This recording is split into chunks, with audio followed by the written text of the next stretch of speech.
20 Haziran Pazartesi günü bir grup uluslararası avukat Lahey'deki Uluslararası Ceza Mahkemesi'ne Çin hükümetinin Uygurlara ve diğer Müslüman azınlıklara yönelik iddia edilen ciddi suçlar için dava açma çağrısını yinelerken savcılara yeni bir kanıt dosyası sundu. Associated Press, avukatlar tarafından sunulan yeni kanıtların Uluslararası Ceza Mahkemesi'nin Çin'in Uygurlara yönelik büyük insan hakları ihlallerini soruşturması için yapılan son çaba olduğunu bildirdi.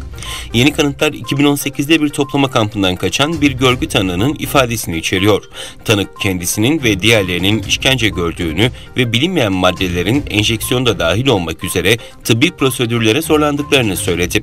ABD hükümeti ve bazı Avrupa ülkelerindeki parlamentolar Çin hükümetini Doğu Türkistan'da soykırım yapmakla suçluyor.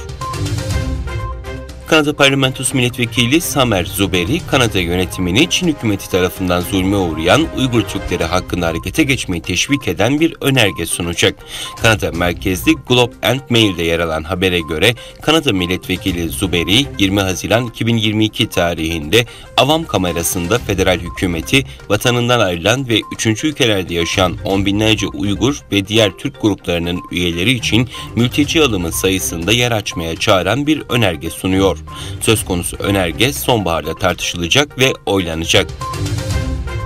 Son yıllarda birçok batılı üniversite Çin'in bir propaganda aracı olarak kullandığı Confucius Enstitüsü'nü kapatmaya başlamış ve son günlerde Finlandiya'daki Helsinki Üniversitesi de Confucius Enstitüsü ile işbirliğine son vermişti. Deutsche Welle'de yer alan habere göre Helsinki Üniversitesi Rektör Yardımcısı Çin rejiminin Confucius Enstitüsü projesini sürdürmek istediğini ve okul yetkilileriyle temasa geçtiğini, ancak bu konuda işbirliğine devam etmeyeceklerini söyledi. Almanya Eğitim Bakanı da özellikle bilim alanında Çin'den uzak durulması gerektiğini ve üniversitenin dekanı olması halinde Confucius Enstitüsü'nü kurmayacağını vurguladı.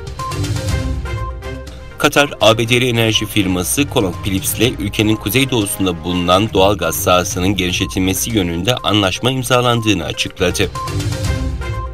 Çin Savunma Bakanlığı'ndan yapılan açıklamada orta menzilli antibalistik füze denemesinin başarıyla yapıldığı kaydedildi. Açıklamada füze testinin savunma amaçlı olduğu ve herhangi bir ülkeyi hedef almadığı belirtildi.